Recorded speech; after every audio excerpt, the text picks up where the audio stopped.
Here the grease actually protected it, but it looks really bad outside, but the inside is what matters.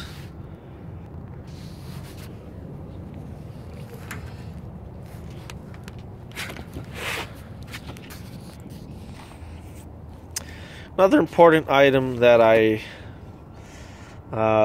didn't mention yet is the shifting linkages. So as you can see, that's the shift for the clutch, and as you can see, it's got a grease fitting. So here's the bolt from the clutch. Here, this is the clutch rod here. It's, I think it's 1/2 inch thick steel. It's pretty darn heavy duty, man, which is beautiful. I love that. But eventually, you know, for a truck that's been sitting outside for many years, that bolt there is going to get rusted. It's going to seize, and the grease is going to be old and dry and hardened, and you won't get a nice shift. So I dumped some grease in there, and yeah, and that made the shifting much smoother and quiet. Same goes for the accelerator. So the accelerator, there's the accelerator linkage there. It comes from here. The accelerator cable makes a curve and it goes down there. As you can see, it's got a bunch of rust on it. So, you know, if that's kind of rusted out, when I first started driving around here, I wasn't able to floor the accelerator, so the engine didn't have, I wasn't able to rev up the engine, which made moving and shifting really, really slow. But now it's much more, I dumped some oil on it. I didn't really clean it, unfortunately, because it is in a bit of a difficult point of access there. But that will change. It's difficult to reach because all of these stupid wires all over the place here, and that's something that I will fix. I don't like wires going near the engine, especially not all over the place like it is now. So that's something that I am going to fix. But if your acceleration is not so good, it's very likely that it's the linkage. So it would be really nice in the future. This is something that they made worse than a car. On the Rambler, for example, it's steel rod, same concept as for the clutch here. It's just steel rods, which is much more heavy duty than having a cable that circles around and then goes down there. But it's all right. It's not bad. It's still pretty heavy duty cable, anyways. But cables are easier to seize than massive rods, greasable rods, linkages like that. But for now, I just dumped in some oil, and I can now really rev the engine much higher, at much higher RPMs. So that makes things much easier. I can really drive it now, right? Yes, there's that. This here, I'm not too sure what this. There's a lot of components here that I'm not too sure. I think this goes to the accelerator as well. I think the accelerator changes this here as well. Or actually, I think I know what that is. That's an idle control for when you're using the PTO. So that's where you change the idle setting for the PTO there. So, well, the same concept applies, just like an accelerator. It is an accelerator, really. Just a secondary accelerator. Hand-operated accelerator. Use that for the PTO. So same thing, if it's for PTO is not really revving up, you know, it's not really working, that might be the case. Brakes, it's just an air valve, so I don't think there's any greasable parts on the brake system. possibly the only exception being on the clevis here. That's why I replaced it with stainless, because yeah, these things can sort of seize up in there. I mean, the force of the brakes will move it anyways. Well, I guess depending on how bad the rust is. But if it's not, you know, if there's, you want, you know, the smoother it's moving, the better your brakes are going to be. You know, smoother braking, the faster braking. So I really don't like having rust on these points. And if one of these things were to break off, like from rust, well, that wouldn't be fun. But they're very, very thick. I think they're a 1/2 inch diameter. So it's, yeah, maybe it would rust out in 1,000 years. So yeah, that's that. I think that pretty much covers everything I've done so far. I'm cleaning up these wires, just figuring out there's a bunch of wires that are no longer used. Well, before I go inside, there's one other thing. So there's the compressor, the air compressor for the brakes. And it's air cooled. Sorry, it's coolant cooled. It's cooled by the coolant. So just like you have, it's just like a normal air compressor, like for tools. But it's actually operated pretty much, it's operated continuously. So it's got a belt here. Not pretty much, it's continuously operated. As long as the engine is on, this thing is pumping. So it's got to have much more, much better lubrication and cooling than a normal compressor that just, you know, turns off when you stop using it. So yeah, it's got coolant from the engine circling through the top, through that pipe. I'm not sure which pipe is in, which pipe is out. There's other pipes that go to the brake compressor cylinder reservoir, and other pipes. I think that bottom one there, I don't know if you can see that or not, bringing oil from the engine into the compressor. And then over here you have this little jar here, which is an evaporator, alcohol evaporator. So there will be air has moisture in it, and you don't want moisture in the system. So this thing would go through, it would first pass the air from the compressor into the reservoir with alcohol. The alcohol would absorb the water. I bet you could use other materials such as a silica gel, or you know, those little pellets. I forget what they're called. Anything that sucks water in, basically. And then out comes air without water. I've heard of in the past people putting coolant in here, but then some guys were saying that the coolant actually goes into the air system and destroys the rubber seals. But I really don't see how coolant would do that. Coolant vaporizes at a much higher temperature than water, so I don't think there would be any coolant vapors in here. But still, in the same way that there's water in the air, they think that there's coolant in the air as well, if it's air is going through here. I'll have to do more research about that, but it's, for now, of course, it's empty. But it does have another water separator. It has a water separator over there, and nothing replaces just draining the system daily. You know, normal compressors, they last for many, many decades if you drain them daily. You know, otherwise you get rust. Here it's the same. It's exactly the same thing. So maybe people are just going a bit overboard with this evaporator thing here. You know, it's, yeah, you know, it's going the extra 1,000 miles pretty much. But I like being reasonable. The same way I know I like doing what I really like going overboard, like, you know, walking 1,000 extra miles, like I said.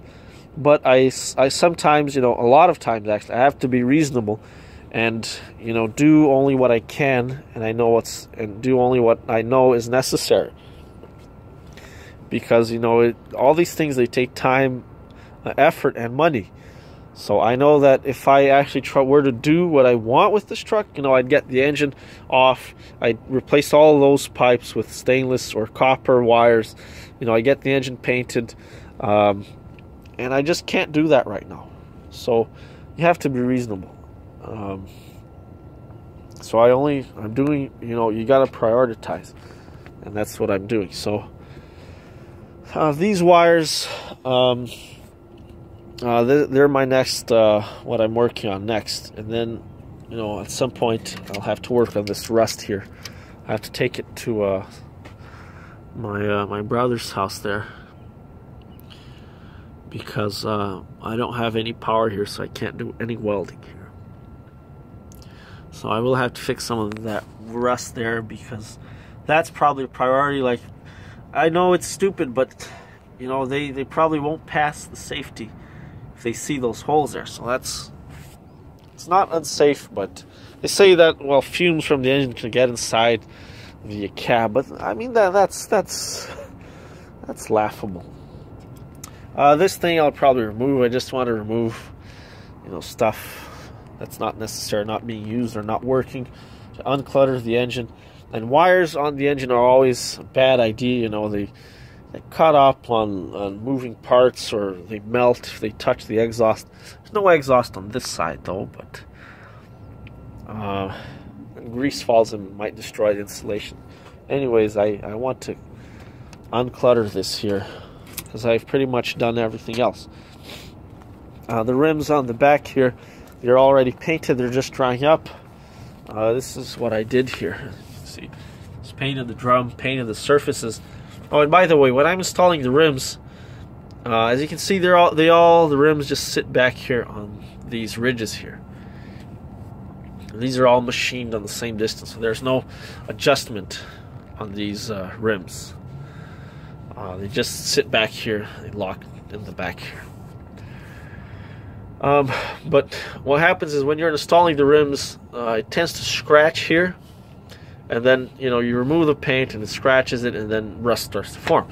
So I like to put a bunch of anti-seize, well, not a bunch, just, you know, a surface amount of anti-seize on these surfaces here where it can get scratched, just to stop it from scratching. And that works for me. So that's some, you know, some advice there. Yeah, there are some chunks of rust that haven't come off, but it's one of those things, you know, it's... Right now I just want it to be, you know, to stop the rust, and you know, if I were to drive this truck with the rims the way they were, the rims were like worse than this. They were like that. They had big chunks of rust falling off. So if I were to drive that, that looks bad, and it's like calling, you know, the Ministry of Transportation to pull me over. So I didn't want that. I'm gonna also remove this rust here at some point. Right, and you know, rims are important. You don't want to rust on them. So I did do a good job, but it's not the best job. The best job, like I said, would be sandblasting, but I'll do that some other day. So again, what I'm doing is just removing the wires that are loose and, you know, moving around. The lights at some point weren't working really nice. Connector was just completely busted off. So I'm removing the PTO assembly because we're not using it. There's nothing connected to the PTO right now, so there's no point in keeping it in here. So just wires all over the place. I'm just working on cleaning that up, and yeah, remove the seats, just 4 bolts, not hard to do. I remove these hour gauges. Unfortunately, they're plastic, which I hate. But yeah, I guess that's pretty much it. What I'm doing, what I've done so far. I really love these boxes. It's really cool, guys. Like, having something like this, I'm really happy. it's a mobile, you know, it's a mobile shop. You can put tools, anything you imagine on this thing. I inspected the brake pipes. That's really important. I replaced this pipe here with brass. Replaced a valve underneath there. The original one was rusted out. So okay, that's yeah, that pretty much covers it. These fuel tanks are just beautiful. In the future, I'll instead of making one, I'll probably try to buy one of these. It's much easier and it's real nice. Anything else I missed? I removed the windshield wiper jar there from here just so that I could gain access to these wires. I might put it back here, I might put it in some other place, or just maybe put it inside the cabin. I don't know. I might remove the wires. There's a fuse box way up in there, a very difficult to access location, so I might move that as well. The battery is on that side, so I always try to keep things as short, close, and as simple as possible. So right now, these wires that are coming from the battery, they're going across the frame here, and they're making a huge turn. So if I can move this fuse box there, and I think over there, that's a good spot right there. It makes it easier to access, and makes things much more simple, and easier to access, like I said. And one serious mistake that they made here is that they put this other panel here close to the floor, and putting electrical stuff close to the floor is always a bad idea because of rust and water. Always goes to the bottom. So, but it's still in pretty good shape here. So, but yeah, so just like I said, cleaning all this stuff out. Steering, there's a U-joint here, and I'm not sure there's a grease fitting spot here. Should be, but yeah, these things need to be cleaned, and as you can see, it's full of sand here. So this is something that might also affect your steering ability here. Being from the 80s, there's a lot of plastic, such as these covers on the dash, and again, that's something I want to get rid of, and I will eventually. But the dash itself, like this part, is actually steel, so that's a good starting point. This stuff here is just plastic. For the time being, it'll stay, but eventually it will go. I will still. This is a great starting base for achieving one of my lifelong goals of creating an indestructible, unbreakable car. Well, I guess it'll be a truck. One project that I did have in mind, though, was you could have like a truck or sort of van type vehicle with this. Like right now it's a truck and it's kind of long, but if I were to remove this box here, cut the frame and shorten it, then it would be pretty much just a big car. Or yeah, you could make it into a car, a van, a pickup, or whatever, you know, and that would be really, really interesting. It would be like right now it's a commercial, it's an industrial vehicle, right? But you know, shortening it would, and making it indestructible would be that's how I'd make it accessible, you know, to the general population. But again, you know, during these times, I think people are, a lot of people here are just into the extremely, excessively capitalist, consumerist way of thinking. And a lot of people, I don't think a lot of people would appreciate this. But I still think that there would be a lot of people that would appreciate it. So, but maybe someday I'll get there. Alright, damn, I've been talking for over an hour now, but you know, for anybody starting on these trucks, something like this, this will be a helpful video. And again, I'm coming from a classic car background here. There's a lot of little components that I don't know. I think there's a relay here. There's a normal horn in the front, and there's a huge horn up top there. I haven't been able to test. I think it might be an air horn. I'm not sure, but it's either not working or I don't know how